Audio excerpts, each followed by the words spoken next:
these are my friends. Come along with me, see how the story ends. Welcome back to another episode of Shit Going On.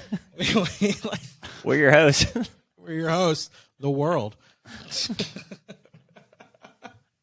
We got another great return guest back with us. Joey, welcome back. It's good to be back. Thank you for having me. It's good to have you back. That's a nice touch. Good to have you back. Good to have you back. We got it right for once. The little buttons. I know where that button's at. That button don't move. The other ones, You guys have a soundboard now? themselves. Yeah, we got a soundboard. If Dylan's got a soundboard that'll Dylan, hit him with a little flavor. You got let some me flavor. see if I can. Yeah, Are you about to blow my mind? Blew my mind. So I don't know if it's gonna blow yours, but I'm easy to please. I can change the soundboard here. Let's see if it's just on it. Nope, that's just the standard one. Oh, you have multiple over there? Yeah, so the soundboard has there's different, like you have your 6 or 8 buttons here, right? Right. Well, there's different modes. You can switch to different modes of the sound. So you can be like, mode 1 is all these sounds. Mode 2 is all of these sounds. Yeah. So, okay, here we go. This is, I don't know what this is. I want to remind everyone I got this from a pawn shop, and there was definitely a lot of things uploaded from it before. It just starts. Oh, shit. Yeah. Back with breaking news. Channel 5 hippies. That's perfect. I think someone from a news station had this. All right. Totally We easy. get it. We get it. Oh, we get one it. One more. I just want to. Pawn browsers. You know how it starts. You receive an Ooh. innocent-looking message. Oh, Friendly hi. it's kind of provocative. Nice girl. Oh, God. Oh, what?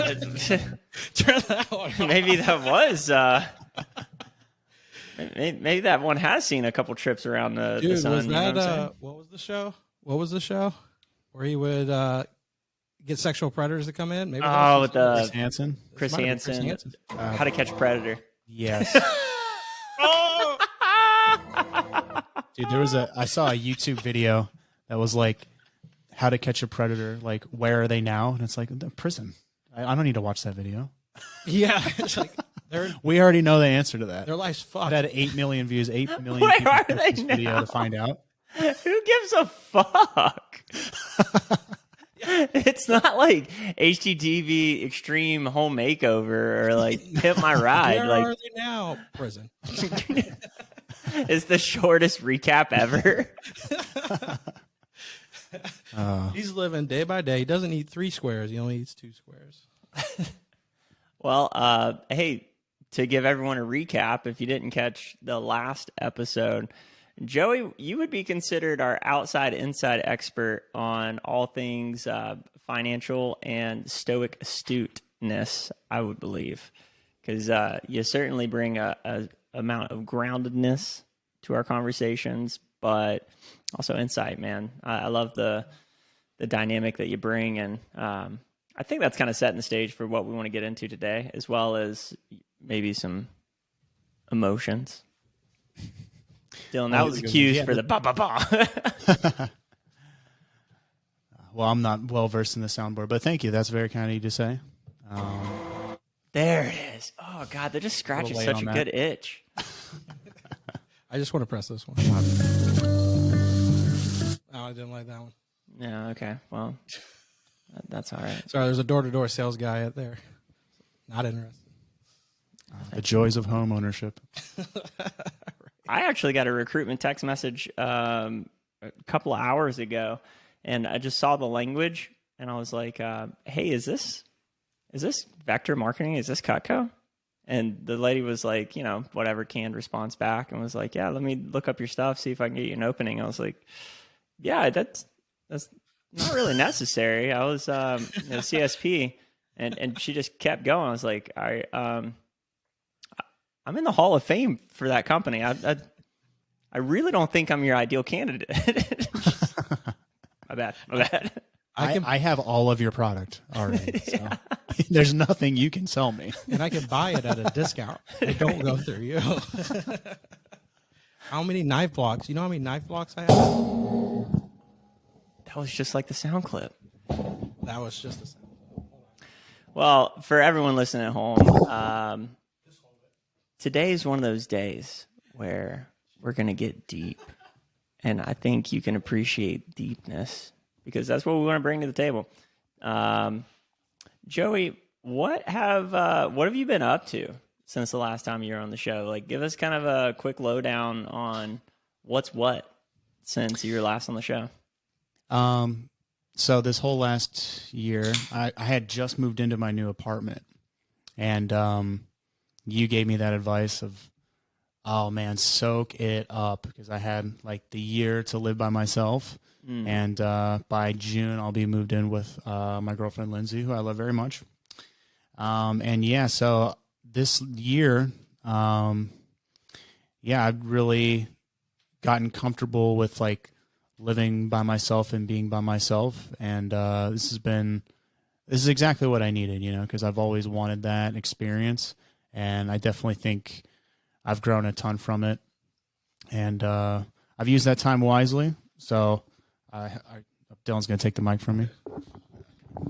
Well, I'm curious, and just so everyone knows, if you're not watching this, you can watch this on Spotify. If you're not enjoying all the feedback in your ears right now, just hear me out. Visually, it's extremely pleasing. If you can check out the background, we have a one-of-a-kind artwork, which we'll tell you a little bit about later on. That is for sale. Starting bid is approximately $1,000, I believe. Joey, can you fact I would check only me on pay that? $350, but that's just me. $350, okay. All right, starting bid $350. Hit us up at professionalhippies@gmail.com if you'd like to place a bid there.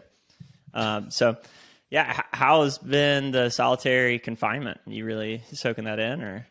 I wouldn't put it as confinement per se. Right. But you did get yard time, right? You're allowed to go outdoors, or how's that work? once a day. Okay. Yeah. About 15 minutes. Oh, hey, that's 15 minutes more than most, So, yeah, this last year, I've definitely moved up in my career, and I've assumed a more leadership role within the jiu-jitsu gym that I train at. I'm helping run the morning classes, and then when I'm at home, I've just been reading a ton, and of course, like playing a little bit of video games and enjoying myself a little bit, but really trying to use that time to grow as much as possible. Yeah, so what's the experience been like, though, on a serious note, when hey, you're going to be moving in together with your partner, and you kind of have this time that maybe this is kind of the experience of yourself for, was it the first time you lived by yourself? Yeah, it is the first time. It's kind of, it's bittersweet, right? Like, obviously I'm excited for the next chapter of my life. But I remember you telling me, Dylan, like 4 or 5 years ago when we first started living together, that, man, if you lived by yourself, you'd probably really love it. And you were absolutely right. And so I've tried to savor the time as much as I can. But yeah, it's hard because, on one hand, like I kind of want to wrap it up and kind of get on with the rest of my life in that next chapter. But man, I'm really trying to savor that time too, because I'm in a good way and a bad way. I'm not going to get it back. Like this is a time for me to be a couch potato and to, walk around naked and, play video games and, be a man child in the privacy of my own home with no one judging me. So yeah, just trying to soak it up as much as I could. Like you said. How old are you, Joey? 30. 30. Okay.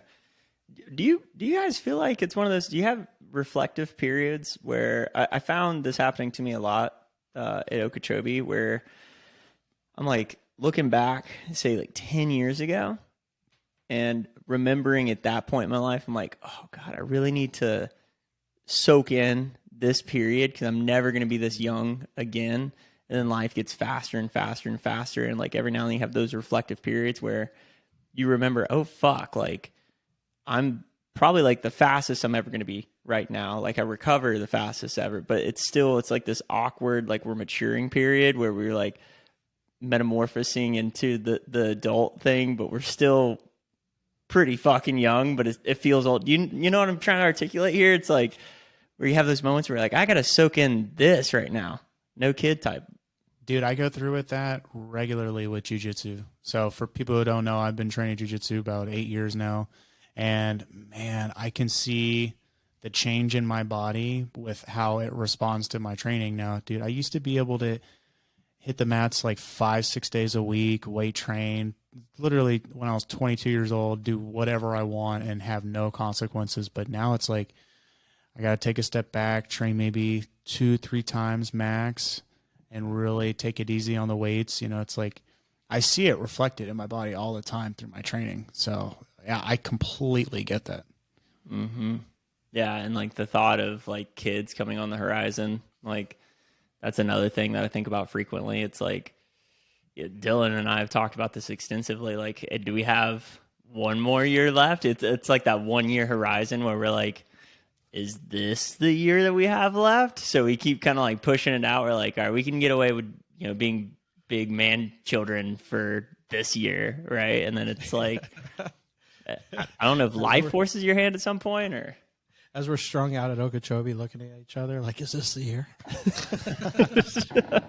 Can we not be like this again? Yeah, you kind of feel like you're on Mars watching the world burn a little bit with your buddies, you know, like the bachelor party you brought up, Joey. It's like I think bachelor parties are kind of the quintessential oasis in life where you like take a step back, you're having a bunch of bro fun, and you're like, what's coming next, kind of thing. Mm-hmm. And it kind of feels like the world is in that moment right now. It feels like that between the economy and the job market and AI, that like everything's in this figuring out period where everyone's like, okay, where are we going to go from here? Yeah, I felt like ever since February of 2020, the world is just never going to be the same. Like I've definitely felt that pending, not doom per se, but just, I don't know. I definitely had a feeling that, you know, the world will never go back to the way it was, not back in 2019. So for better or worse, and yeah, definitely the economy, because, and that really got accelerated with the Ukraine war. Like supply chains are never going to be the same again. Like for good or for worse, the era of globalization is coming to an end, and so you better be prepared for higher prices. Mm-hmm. Yeah, I don't know. It's kind of trippy to think about what COVID ushered in, but I also distinctly remember when I was buying my house, which spurred Dylan to buy his house, that there was this, we got to get it now, right? There was like, I don't know if I'd call it impending doom either, but it's like the waves going up. So there's this apprehension of when the bottom's going to fall out. And now we're in this kind of bottom falling out period where like, when's it going to get better again? I guess that feeling just never fucking decides to take a break, right? It's either you're on the up and worried about the down coming, or it's going down and you're like worried when the up's going to come. That's what I feel like, almost what our parents felt like in 2008 when everything collapsed. And then they're like, is this going to end ever? And then they're like, oh yeah, this never ends. We had like one little blip of good, and then everything went right back to crap again. Yeah, I think to kind of speak to your training though, Joey, like I feel like all that stuff kind of comes out on the mat, right? Where you're like intentionally putting yourself in points of distress, or like weight training is for me when I'm like, okay, like, hey, I really don't want to do this right now, but you're at that 8th rep and you got to get to 10. I feel like that's when I create certainty in myself that like, regardless of what's going on around me, that everything's going to be okay. But I have to like inflict this trauma on myself for my body, like my nervous system, to get a release. Like, does that make sense? Yeah. Growth through discomfort. I'm actually reading a great book right now called Principles by Ray Dalio, who's like one of the best investors of all time. He runs like $150 billion hedge fund.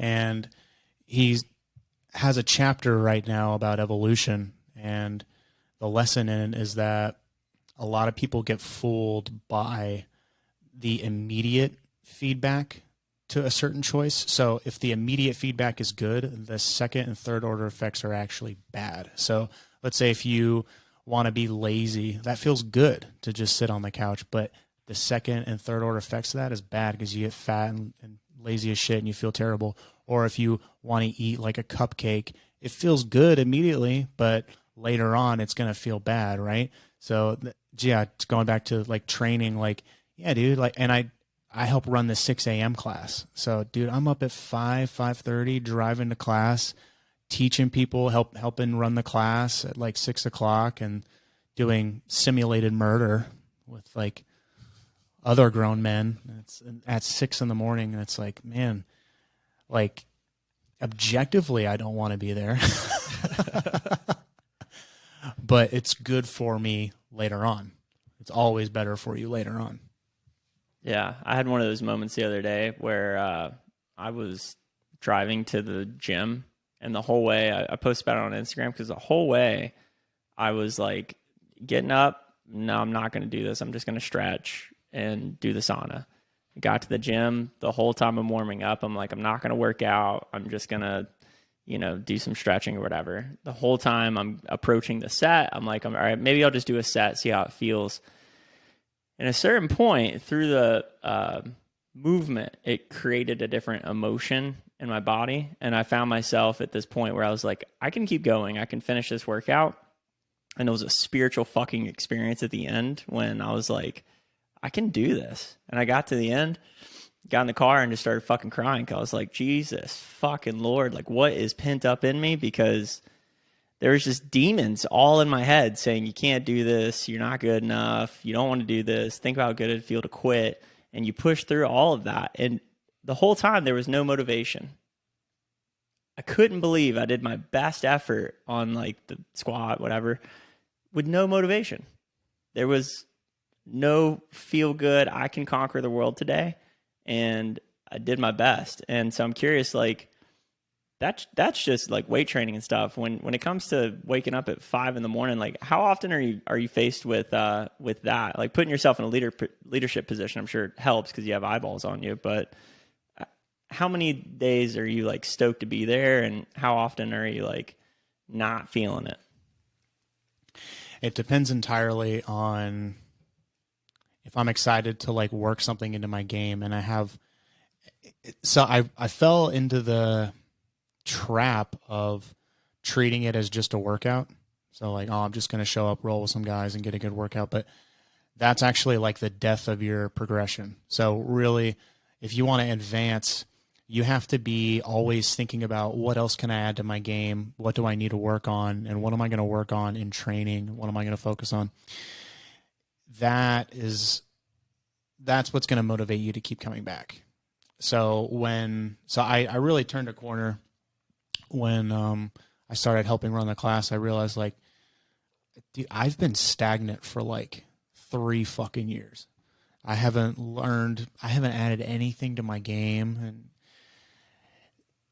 when I realized that, and I started studying on my own, like in my off time, and trying to just be excited about learning something new again, that's when overall I started becoming more excited about my training. So I would say, to ultimately answer your question, I would say maybe 2 out of 3 times a week I'm actually like genuinely excited to be there, and maybe one of the days like I want to just get it in, just to hit that number. Like my number each week is 3. Like I need to hit 3 a week, and I can feel good about myself. So maybe the first 2 times I'm amped up, ready to go, and then maybe the last one feels more like a chore. I remember when you had that feeling. It was after you got purple belt, and you like, I remember that was a big achievement, and then you were like, I'm going to take a break for a little while. You're like, I'm going to focus on some other things, and you like made this accomplishment, which is huge in jiu-jitsu. But you're like, hey, I got this. I've been working on this for so long. I'm going to focus on maybe some other thing. You focused on guitar for pretty strong after that. And then I saw you like start going back, but you weren't talking about jujitsu as much. Yeah. And then now I've been seeing you like starting to read books and get back into it. It's kind of interesting that I heard this from a quote from somebody that Adam Sandler told him. He said, I have achieved all these things and I can provide these things for my family. Sometimes it's nice to take a break and like relax and embrace what you have achieved. But if you stay there too long, you won't be able to continue doing that in the future and having those moments going forward. So it's always nice to do that. But then you're doing it now. You realize like, oh, I've stayed here in that little comfort zone a little too long. I'm not doing what I was projecting to do anyways before. Time to get back into it. But I watch you move your attention around to things when you do that. Yeah, I think at that time, I wasn't focused enough on my career. So that was a big thing. So I needed that was when I transitioned to Honeywell. That was that huge transition. So I think you're absolutely right. I mean, I shifted my focus away from my hobbies and I wanted to advance in my career. And that was also the time when like COVID started hitting. So I was forced to take a break anyways, but I told the story on the last podcast of like how COVID hit and I was broke and like I had like maxed out credit cards and, broke every financial law ever. And that's when I dove headfirst into like the financial world. And I realized like, oh, this is another skill that I can hone. This is another area that I can develop for myself. Like this is something that I could bring to the table for a relationship that I'm going to have in the future. That this is going to actually have a real tangible benefit. Like, yeah, like the career obviously is a tangible benefit. Like being able to defend yourself, that's a tangible benefit. But knowing what to do with money, that is absolutely a huge tangible benefit. And so to come full circle, yeah, I shifted my focus away from jiu-jitsu because maybe internally I just felt like I was severely lacking in this area and I needed to develop it. Yeah, money's a big one, but I like the way you put that. It's just a set of skills, and it's ironic that like we have kind of these like core skills that if we develop as humans, we can be very proficient in life. But if that's not supported by other interests or skills, like something I think about all the time is, and Abby and I were talking about this recently, like I haven't DJ'd in a while, and I love that, or getting really good at ultimate frisbee. That's another thing. Those are random skills, but it kind of feeds a part of you that if that's not going on, I don't have a fucking iota of interest in looking at my monthly balance statements or working out or the other stuff that it's like, hey, that drives everything. That drives the career interest, but it can get kind of stale if you're just like, that's one of the things that irks me about like self-help gurus and stuff is they're always just kind of talk about the meat skills, which are really important, but some of the biggest breakthroughs in my life, like where I take experiences like quantum leaps, is where I do take a step back and just focus on something that's chicken noodle soup for the soul, kind of, where you're like, okay, I need to just dive into a skill that, could be going on a hike, learning how to be a proficient camper, right? That doesn't benefit your day-to-day life at all, but you learn a lot of lessons from putting one foot in front of the other again and again and again and going further than you might feel like going that day, right? I think that's something that Joe Rogan was preaching on his podcast years ago is like, if you want to live a happy life, you need to fill your life with shit that interests you and makes you happy. And it's really as simple as that. Like everything that I spend my time on, obviously outside of work, like jiu-jitsu, guitar, reading, listening to finance, studying, that kind of stuff, like it all feeds into each other and they all enhance my life because I enjoy all of them. So I'm absolutely going to fill the majority of my time with all that shit because I love all of it. It's just purely logical, It's always the person too when you go into work and people are like, "What'd you do this weekend?" "Oh, I just sat around." Yeah. They don't really do too much. But the person that's like, "Man, I went camping this weekend, or I went swimming, or we did frisbee golf. It was a great weekend. They came in. Those are usually the ones coming in energized, charged, ready to make some money. And it's not like society doesn't kind of push certain things. Like alcohol is a big one. I noticed when my routine alcohol consumption went down, that there was a sense of boredom initially, where I'm like, what do I do with my time?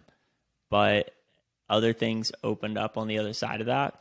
And a hard segue, but I am genuinely curious. Like you mentioned, accepting a bigger leadership role at work and stuff like that. So when it comes to like your day in, day out, like what you're doing now, is that what you saw yourself wanting to do? Or did you kind of work backwards, as in finding meaning in what you're doing, right? Like, did you seek out that position? You're like, hey, this is like my dream job. This is what I want. Or did you find yourself kind of in a place where steps were unfolding in front of you and you found a way to make more meaning out of it? Well, ever since, in college, I always had this vision of myself that I want to be an engineer working in the aerospace industry.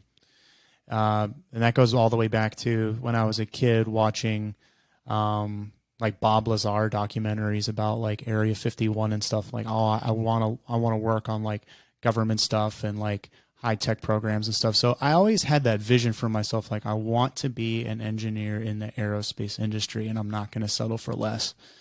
And when I came out of college, I got a job in the aerospace industry, and I put a few years in, and then I networked my way into Honeywell, which is a head and shoulders company in the aerospace industry. And I mean, for my particular role, I never envisioned myself of being like a production engineer. That's my title. I was actually really nervous about accepting this role because I didn't know if it was going to work out. I didn't know if I was going to be any good at it.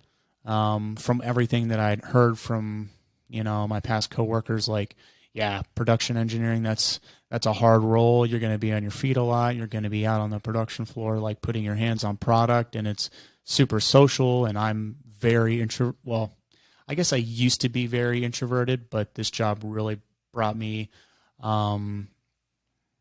out of my comfort zone. And so now I'm much more comfortable being social. But so no, I mean, yes, in the sense of the 30,000 foot view of, yeah, I want to work in aerospace, 100% check that off. But as far as in particular being a production engineer, no, absolutely not. I was slightly terrified of taking the role, but it worked out for the better. And fast forward a few years,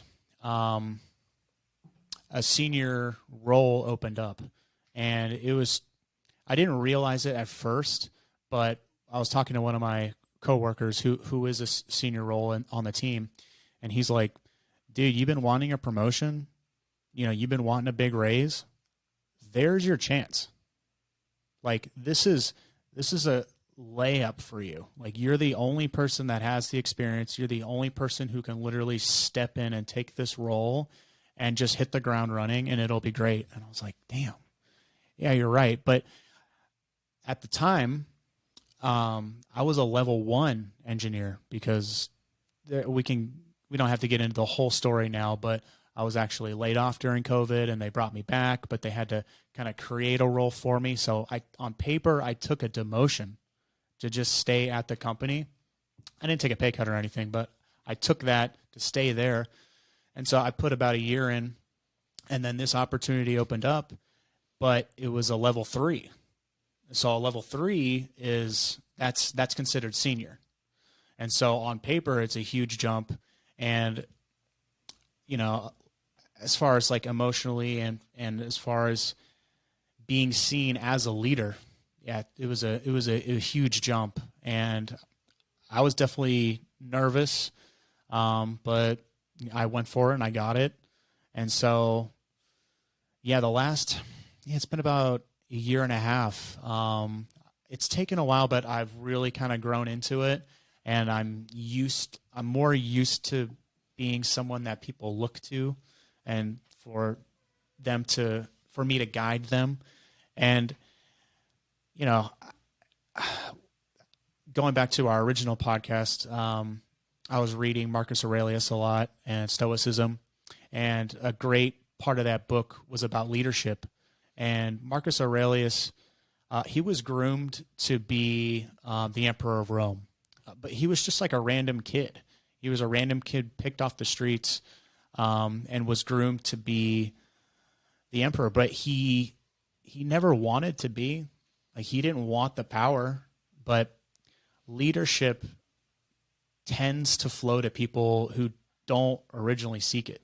And so I'm absolutely not a person who seeks it for the sake of it, but I feel like it's just kind of naturally coming to me anyways. Like, and just going back to jiu-jitsu, like, we started this 6 a.m. class. I just thought, oh, it's going to be great for my schedule. Perfect.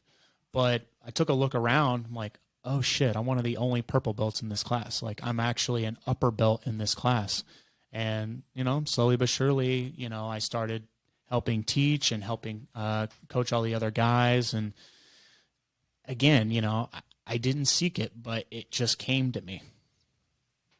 Yeah. Dylan, you kind of found yourself in a similar position, right? Where it's just that staying power. And I mean, we've had conversations around that where you're like, I just looked up and saw a lot of my department and kind of left, and maybe managers came in above you, but you're like, dude, you're just kind of passing through. That's kind of what happened to me. Like, I never was trying to do anything at work to move up. I mean, I did reference, they would ask, like, would you ever want to be in leadership? I'd be like, yeah, sure, I'd take it. I'm not going to say no, it's a good promotion. But after a while, I just put my head down and just focus what I need to do. And you see so many people come and go, of course, in sales, especially like big corporations, people coming and going. And, 4 or 5 years goes by, all of a sudden I'm one of the top dogs in the company in my region. And then I've created a whole product line basically in the sales process for a whole division no one was really looking at. And you come up to the end, you're like, holy crap. Didn't even realize you've been doing this. You just put your head down, making it happen. And I don't know. It's kind of, sometimes I felt like too, it was just part of the job to do it, of course. And it just came naturally to work, like it's not like it's super fun. It's not like it's not fun. It's just like, hey, this is helping fund everything else I want to do. So let's stay on top of this and keep moving up in the career. It's also like really gratifying when you have those first couple of moments where someone expresses like, thank you for your help. And you realize like, oh shit, I genuinely helped this person. And maybe you weren't like being a try hard. You weren't seeking to just like unsolicit your advice everywhere. And a couple people approach you and you're like, hey, that thing you told me to do, I did it and it worked. Like, that's a really cool feeling. Dude, yeah. So there was a guy on our team. His name is Jose, and he was brought in under contract, but everyone loved him. He was a great guy, and like I really took him under my wing, and everything that I had learned about like career navigation and office politics and stuff, I like downloaded to this guy. And so when an opportunity came up for him, like a big promotion and, a way for him to get like an actual job with Honeywell, and I helped guide him through it. And man, watching him like land that role and now working, like he unfortunately had to leave our group, so it's bittersweet, but seeing that I was able to help kind of like guide him and like hone him and help him achieve that next level, like that was extremely satisfying to me. Yeah. I mean, that's one of the weird things about leadership too, is that like, you can also get attached to people. Like I found that pretty frequently in Cutco, because I started so young that once I was about 5 or 6 years in, I mean, that company has like a 99 point something % turnover within like a year or two. So, once I'm 5 years in, I'm looking up and I'm like, oh wow, I really only know, like I'd be in a room of 80 people. I'm like, I really only know like 6 to 10 people here. That's what happened where I'm at too. That's kind of what happened to me. So many people came, especially COVID. A lot of people left and went to different companies, and you're like, man. So a lot of us still talk about how fun that sales floor was before COVID. Like we were all having a blast. Everything was working out great, and then all of a sudden, everyone goes home. It's a whole new world, of course. But Yeah, it was just like you have that work memory. Ignore that. Don't ignore it. Don't ignore it. Oh my God. Oh, that painting, man. She won't go down without a fight. All right, so the bid will drop to 250 on that one. We will reframe it for you. Yeah, I mean, and that kind of goes back to the nostalgia of what I was speaking to earlier. Is like, it's so difficult sometimes to realize like you're in the golden years right now, and I struggle a little bit with the Hermosi frame of the only way the work's going to get done is by doing the work first, right? Like he puts out a lot of videos. Joey, I don't know if you're familiar with Alex Hermosi or not, but he started a big brand called Gym Launch, $100 million offer. So he's kind of big in the marketing scene right now. And one of the things he speaks to is just like, hey, what's my morning routine, millionaire morning routine kind of thing. He's like, I just get up and have some coffee and I work. Versus you have all the other people that are kind of approaching it from, well, first I get up and then I'll do my meditation and then I'll read my affirmations and then I'll go work out and then I'll do some red light therapy and then I'll hit the sauna and then I'll do my to-do list and then write some gratitude and then journal and then get my work. And so I'm like between these two places where I find that having something that serves me is meditation. And if I don't do it first thing, that it probably isn't going to get done. But I also find that the more things I do before the work, the more the work doesn't get done. It's like this constant stretch and pull of, and it's all just, hey, find what works for you. Right. But that is something I've had consistent trouble with, is finding like a solid morning routine that primes me for the day in the right way. Why is that so hard? Just find a solid morning routine. You always listen to people too, like especially the ones that do the speakers. They're like, I found this morning routine. It works great. And this is what I do. But every one of those people could go home and it doesn't work for them most of the time, you know? Mm-hmm. And it's like, there's so many trials and errors that you have to do. I feel like it's so hard to get through those to figure out what works. You know, if someone was like, go out there and mow the lawn, you don't know how to mow the lawn, you could probably figure it out pretty quickly, you know, mower, engine, mow lawn. But for whatever reason, when it's a personal issue, so many trial and errors that you have to go through that you just sort of like, fuck it, I'm going to eat a bagel and sit on this couch and start work. Yeah, I mean, like when we clarify our problems, I think a lot of it comes to clarity.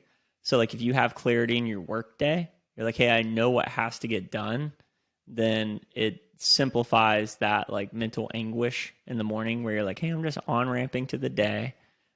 But something I'm finding right now is a lot, like speaking to the creating the certainty myself, I'm having to define a sales process with the firm I'm a part of and doing a lot of throwing shit at a wall to see what will stick.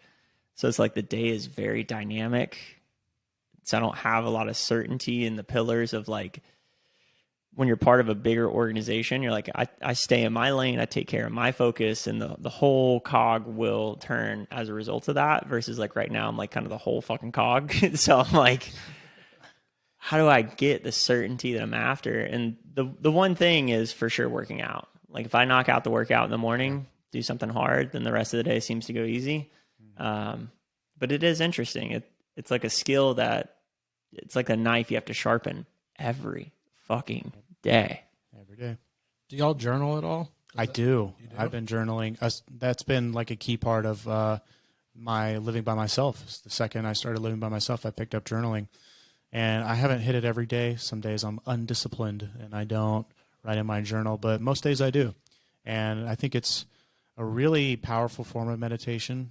And it's really helped kind of enhance my year living by myself. I think I've learned a lot about myself and my relationships by just being able to download it onto a piece of paper. You know, I've surprised myself many times. Like, oh, I didn't realize I felt all those things, and it's helped me become a little more objective about my own thoughts. So because of journaling, I've been getting better at catching myself. Like, you ever notice sometimes you'll start having like these fake conversations or fake arguments, these fictional arguments that they're never going to happen. Like someone at work like pissed you off a little bit, and then you like envision this argument that you have with this person. And I'm getting better at like catching myself like, hey, that's never going to happen. That conversation's never going to take place. You were just happy 5 seconds ago. Let's go back to that.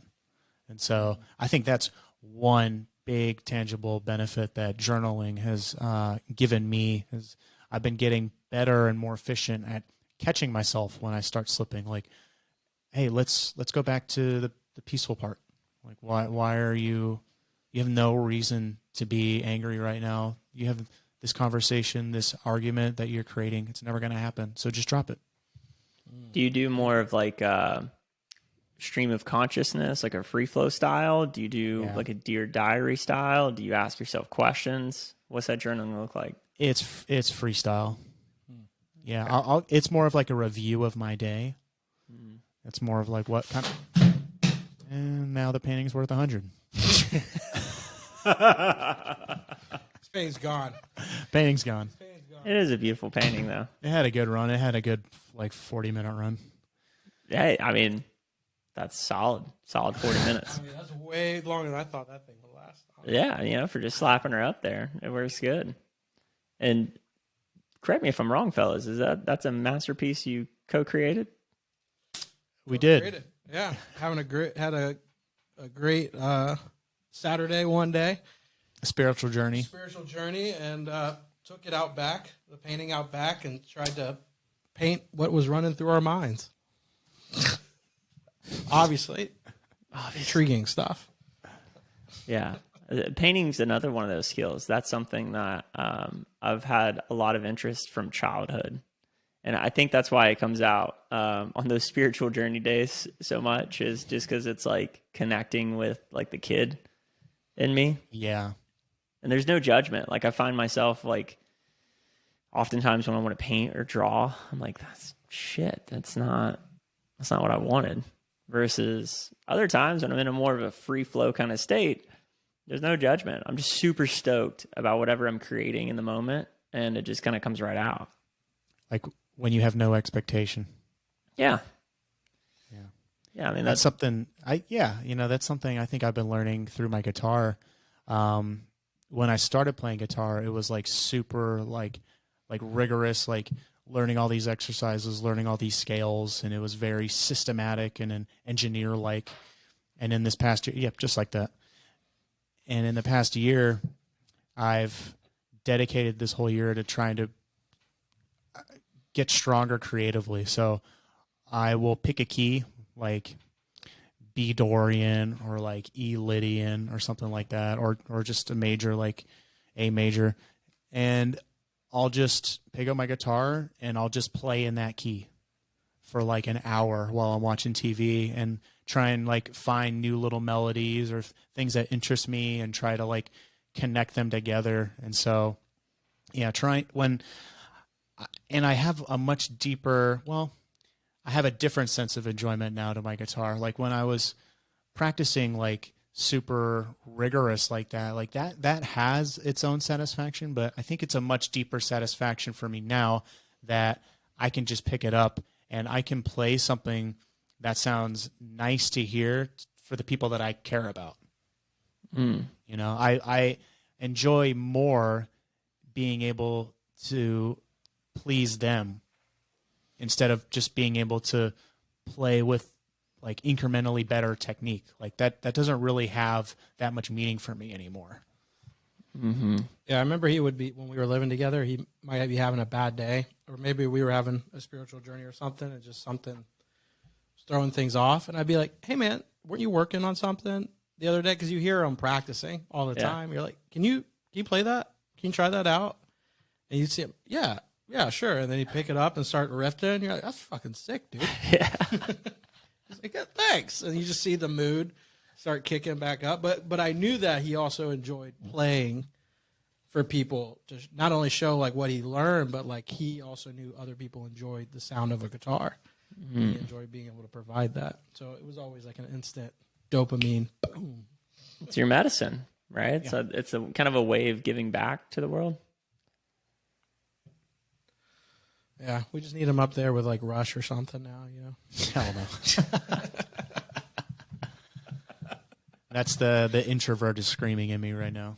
Being on a stage, getting everyone's attention. Absolutely not. This is the most I'll do. We were at Okeechobee, and there's an artist called Sullivan King.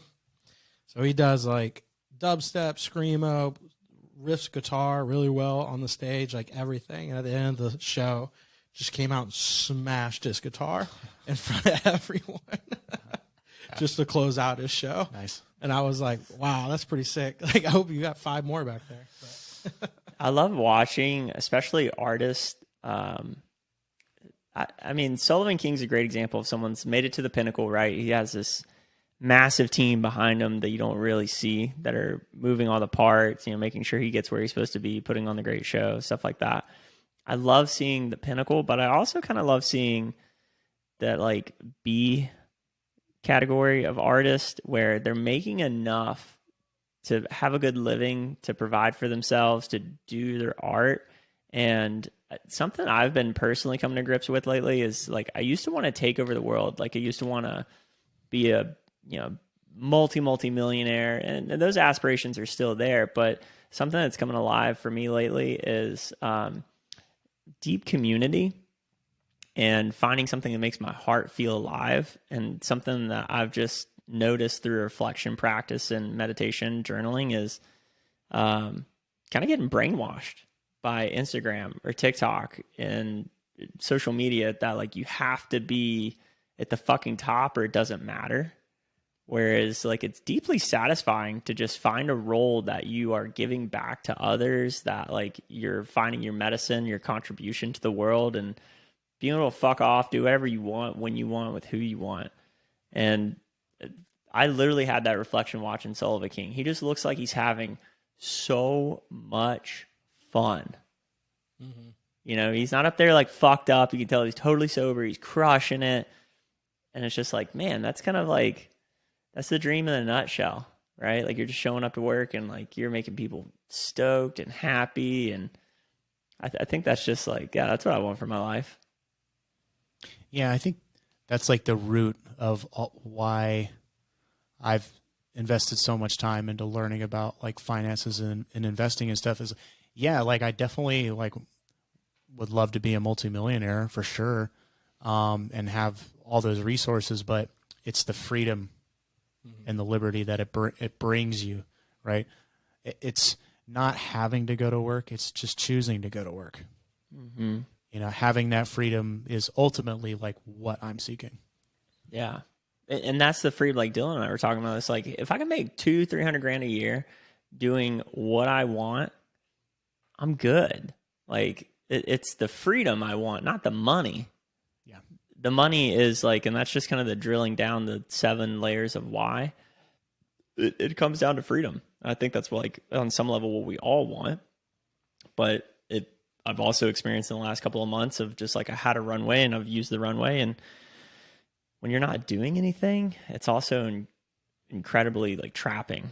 You know, if you're not like contributing back to the world, if you're not doing something with your time that feels like it's greater than yourself, it's kind of dull. have you ever met one of those people at a job, just like a regular job? Maybe you worked with them coming up, where you didn't know they had a lot of money, but you just really could tell they were good at their job, but they just didn't give a shit. Mm-hmm. I've had a couple of people like that where they had kids and a wife, so they couldn't do all the traveling and stuff. But they are like so many properties, and they have so much income coming in that they just did this job to get out of the house for the day. Mm-hmm. And they're just like, I'm just here because I use this money for beer money. Oh man, quick story. So, 2020, right? Lockdown, right? The vaccines are coming out. One of my coworkers who I really look up to, he's an absolute genius. He bought a ton of Moderna stock, like super, super low. And asshole. I'm just kidding. I'm jealous. That's envy. I mean, but he sold it at the top, and he walked into work that one day and he goes, I just paid off my entire mortgage off a single trade. And just watching like the smile he had on his face of that deep, deep peace. Like he owns his home now, and he did all that in one trade. It's like that's the shit that sticks with me. Like he has freedom. That's freedom. Bitcoin right now, boys, looks like it's making a rally. It's because the Fed's pumping that liquidity, baby. They basically erased all that QT they did the last 3 months, which for people who don't know, quantitative tightening is basically them reducing their balance sheet. So the Fed is a bank, assets and liabilities. So when they buy treasuries from the United States Treasury, they're creating money by loaning that to the government through buying those treasuries. And so when they're rolling those treasuries off and reducing their balance sheet, that's kind of constricting the economy or the total amount of money circulating in the supply. But ever since we've had these bank failures the last few weeks, they opened up, they call it a discount window, but now banks can just like run to them and dump all their toxic treasuries and they can get that cash value back. And so they re-increased their balance sheet by taking all those bad treasuries that were hurting all of the regional banks and stuff. So that's the lesson to be learned, is that Bitcoin is the number one indicator for global liquidity. So if the Bitcoin's going to run first, like if you noticed, Bitcoin ran up to like 21, 22, 25 before SPY or NASDAQ ripped up. Like just watch Bitcoin and that will tell you the direction that the market's headed. Yeah, I'm tempted. That was one of those things, like, you don't know where the bottom's at, but like I'm for sure kind of a sheep of the masses right now, where I'm like, okay, it's back up to 27, and I'm like, now I feel for whatever reason more comfortable putting more money back into it. I mean, I've always felt really good about it. Like I have a pretty significant stake in crypto, but when you see it rallying back like that, it's like, I wanted kind of the proof of concept, like, okay, if the world's melting, let's see what happens with crypto. And it's kind of a confidence indicator that like, okay, now this is money is moving in and out of this store of value with the market, right? Like it's integrated itself into the global whole and portfolios. So that was kind of an interesting thing to see, that like people have a fair amount of confidence in it. Yeah, and I think maybe this is a big call, but I think we bottomed in October. Like I think the bottom's in, man. I think, yeah, maybe we'll have some rough patches going forward, but I would have if we have dips, I would aggressively, this is not financial advice, I would aggressively buy it. Yeah, I think it's up from here, man. Seriously. I hope so. One of the things I wrote down that I wanted to bring up on the pod was, are you on TikTok, Joey? Do you follow TikTok at all? Okay. Have you heard about Representative Jeff Jackson at all? Yeah. A congressman Yeah. from Northeast, I believe. He is posting all this stuff on TikTok in layman's terms, like what's going on. So when the bank run started a couple weeks ago, they had an emergency hearing at like 11 o'clock at night. And when he got off of that, he posted a TikTok at like 2 a.m. And he's like, hey, just so you know, here's what's going on with the banks. It's 2 a.m. where I'm at, and I just want to keep you guys informed. And the way he speaks about politics and just like what's going on, it's super refreshing. Like he's with the times. He's like speaking to the people. He's not like shading the information any kind of which way. He's like, here's my perspective on what's going down. And it's like bite size, it's 2 minutes. And so you're getting like a little bit like that podcast form where he's not being interrupted. It's not like clickbaity kind of stuff where, it's on television. They're looking for 8-second bites. He's able to like inform the public. And I'm curious if more politicians, because as we're aging, we're going to see, a new demographic entering into politics where they're going to be speaking more to kind of like our level instead of the generations that are kind of 2-3 steps ahead of us, so to speak.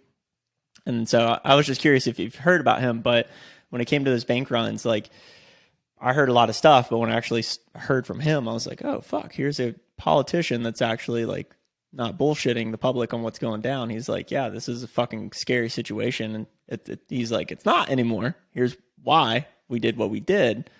So he's like, keep your fucking money where it's at, because if you don't, we are fucked. So we're all confident until you're not confident.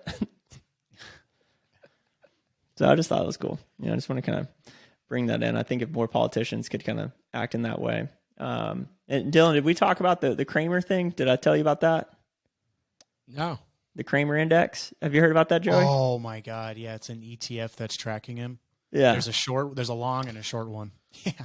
I've kind of heard about that. I talk about it because I've looked into it a little bit, but so if you use Twitter, you'll see a lot of people, they invert Kramer. So if he tweets something, they'll say like, "Oh, this stock's done, sell it." It's a joke. It's a joke, but it's kind of scary how opposite his calls have been. Like just the other day, he tweeted like, "Oh, First Republic, great bank," and the next day they were down like 80% because, again, there was a bank run on First Republic, and that's happened. It's happened a lot. I mean, I love Kramer, but god damn, it's happened so many times over the. I love him as a personality, but this dude went and dissected his picks, and I think it was over 2, maybe 3 years. Don't quote me on that, but we could cite the video in the show notes if I can find it. Over the historical inverting of his calls, if you would have invested, it was like a 600% return. Yeah, it's pretty. I was thinking about that with him. Do you think it's because he's thinking like an older guy? He's not thinking like maybe like an aggressive. It feels like his show should be like more of an aggressive style investor, and he's trying to think like that, but he's thinking of it from his mindset. It's also time frame. Like if you look at his picks maybe from a longer time frame, they'll do better, but I think short to medium time frame, he's been more wrong than he's been right. And I'm a fan of Kramer, but it's absolutely true. I mean, the guy, he's not where he's at. Like that was something I learned. He's not just a TV personality. Like he was a hedge fund manager. Oh yeah, dude. I read his book. I've read 2 of his books. He started trading in like the 60s at like Goldman Sachs. And yeah, he ran his own hedge fund from like 95 all the way through the .com burst, and then started a radio show and then got on CNBC. So dude, the guy's been around since like the 60s. You know what I mean? Mm-hmm. So he knows, man. He's been through everything. But yeah. I definitely feel like I started listening to him, and there are stocks I am still holding from him that have done well. I mean, NVIDIA is a good one. Oh, like God. It's been fluctuating like crazy, but I think it's going to be good after a while. But he's always like buy, sell, and he'll sell a stock. He just said 6 months ago to buy, and he's being so aggressive on his info. He also has to put out content. Yeah, it's like, part. Yeah, He has to always have a strong opinion. He always has to have a strong opinion. He always has to be making picks. So it's like, he's. I love the CEOs he gets on though. Like you don't really get that access. The type of people he gets to come on sometimes, you don't really get to hear from. And the quality of conversations they're having. Like there was a guy from BlackRock that went on. I think it was CNBC. I listened to that one. Yeah, that was fucking hilarious when the reporter is trying to pick him apart, and he was like.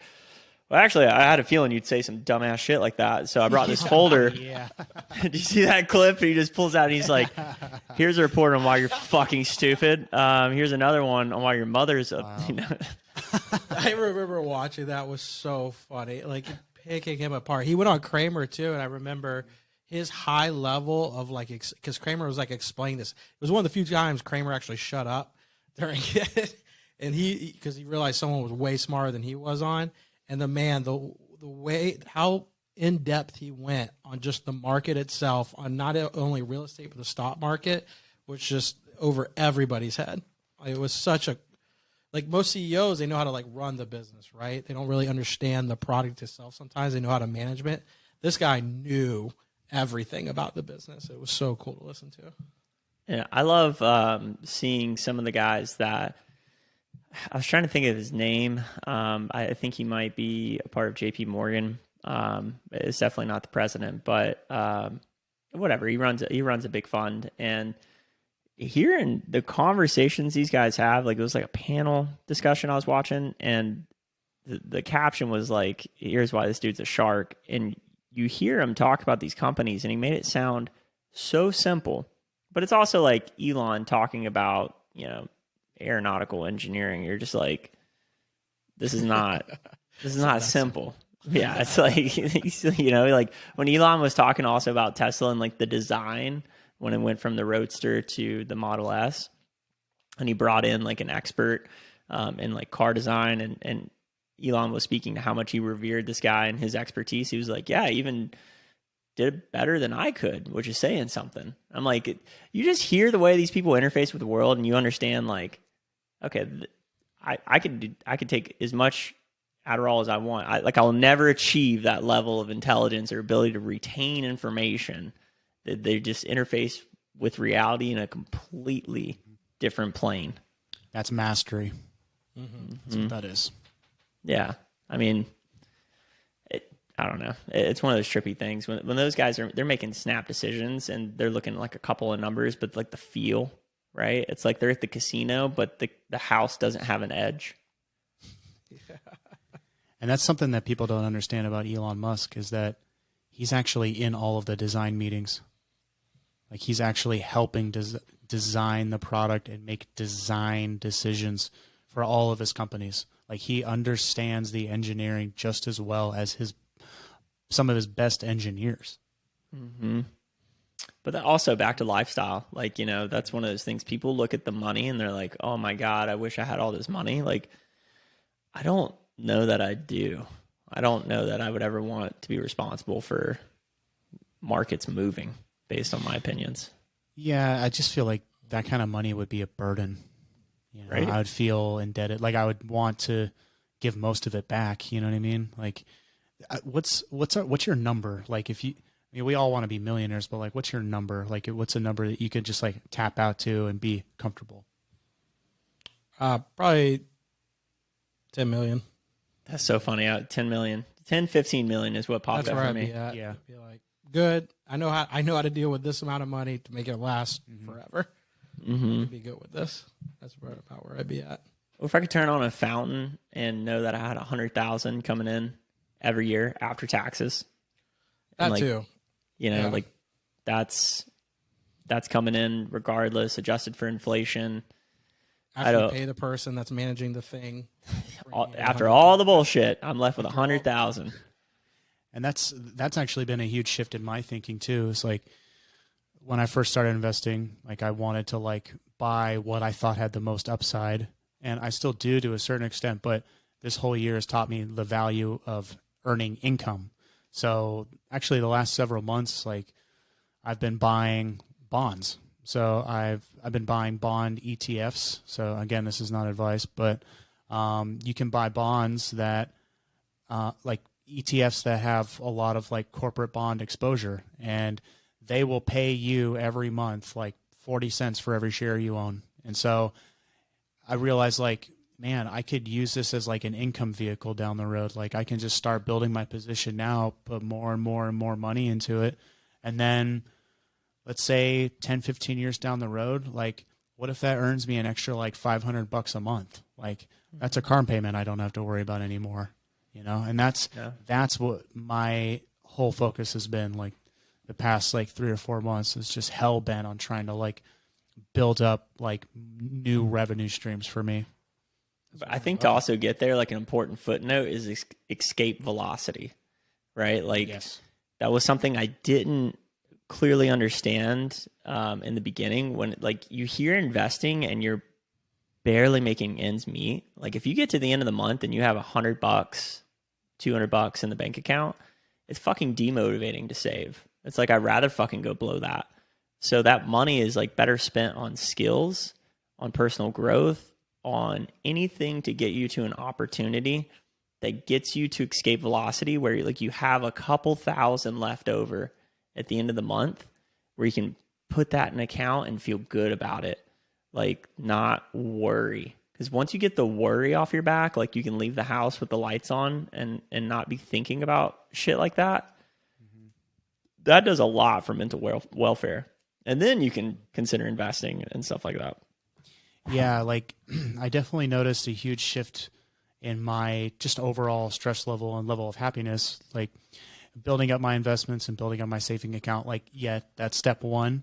But I learned this from you, building up my cash. So yeah, I've got my savings, I got my investments, and I got all that stuff. But now I'm just building up my cash because while, I mean, I had savings, I had investments, that was all great, but still paycheck to paycheck, I was still coming down to like $100, $2 in my account. And it's still like, you know, I didn't have to worry about money anymore, but it's like, man, like I need to build a better cushion in my checking account. You know, I just need to have more cash on hand at all times. Like and once I focused on building up my cash and just having a much bigger cushion of just pure cash, like that unlocked like a whole nother level of like stress or reduced anxiety. Mm-hmm. Yeah, it's one of those things, and it doesn't matter like where you start in life. Like that's the other thing I'm seeing at 30 versus 20. Like at 20, your milestones shift when you get older, and at 20, I was like, I have to be here by a certain place, and now I'm at 30. It's like things are speeding up and slowing down at the same time. I'm like, okay, life's coming at me faster, but I also can like slow down and realize like, what's the fucking point? Like what am I in such a hurry to die for? You know? That's a good point. And like you said, too, certain things are speeding up and certain things are slowing down as you get older, too. I feel like a lot of people have that issue of figuring out what is speeding up and how to deal with that and what is slowing down, right?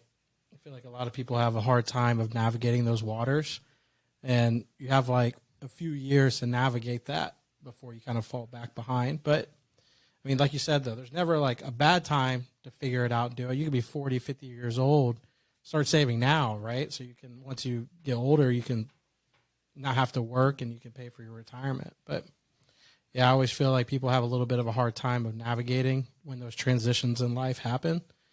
And it's hard to find the mentors to help them out to get through it. Mm-hmm. Or just being okay with like where you're at. You know, it's like there's a cost for everything. And I think a lot of times we borrow from our future and we don't realize it. Mm-hmm. You know, so like if you're really enjoying the present and you're not delaying gratification, like that's okay. Like soak it up. You know, like if you get to 60 and you had a fucking beautiful ride, that's awesome. Yeah. But you might look around and see everyone that had to take Valium to go to sleep because the work was stressing them out so much. You know, they went through 3 divorces trying to look for the perfect person and, you know, comparison game. And that's the eternal dilemma I work with all the time is like, should I do this fun thing this weekend or should I work this weekend? Like, am I not delaying enough? And, you know, so there's just that balance, right? But there is a certain part of me that has to be keenly aware of like, okay, am I mortgaging my future right now for a payoff that might not be worth it in the moment? That's a great way of saying that.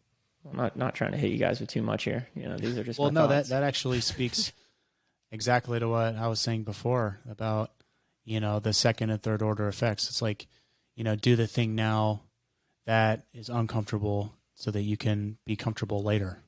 You know, that's what's going to provide the most growth. But yeah, that's a good point. Like, that's good. Like, you want to do what's uncomfortable and delay your gratification, but you do need to live too. Like, you do need to enjoy it and have fun. You know, you can't always be super disciplined and always, you know, doing the productive thing. Like, sometimes it's fun to just totally blow off and have like a crazy wild day. You know, like that's good for your soul. And you can't do those times though, unless you don't do the uncomfortable work prior. But then there's also, we've seen, you and I have definitely seen it out here in St. Pete, the opposite, where they're like every day blowing off, every day going hard. Certain people make their money and it's gone, from Amazing. just, they're living it up now. And I've talked with them about it before, and they're just like, I'd rather do it now. Yeah. I'll deal with that problem when it comes down the road. And that's just their life choice. That's just what they want. They recognize, hopefully they think back on that, 50, 60 when that comes around. But, we've seen the complete opposite swing of that, and they're having a blast, Yeah, there was a conversation that I had with a woman that like shook me for a lot of years when I was selling Cutco, and I was sitting in her home, and she wanted no business with buying my knives, but she ended up buying, and it was because we made a personal connection around my goals. I used to have this sheet in my book that had all my goals listed out and how I wanted to travel, and it like really emotionally moved her because she was a partner at like a firm, a law firm, and I had my backpacking goal before I went backpacking through Europe and Asia. And she was like, tell me about this. So I explained, why I was interested in doing that. She almost, dude, like it was like this super emotional moment. She almost like, it got really tense because she was like, for 40 years in my adult life, I worked my ass off.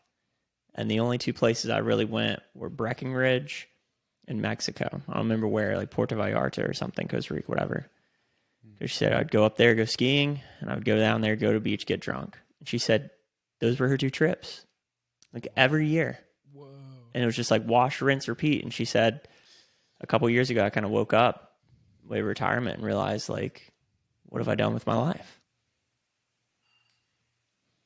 And just freaked me right the fuck out. I'm like, holy shit, you can just do that. You can just put your head down and just wake up one day and look around and wonder, like, was it worth it?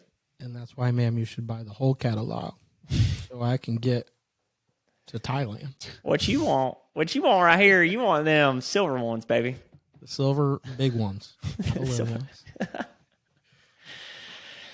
Yeah. I think we're doing it right, though, boys. I think, awareness is half the battle, right? I think if we're going through this life eyes wide open, that's the most you can ask for yourself. Balance.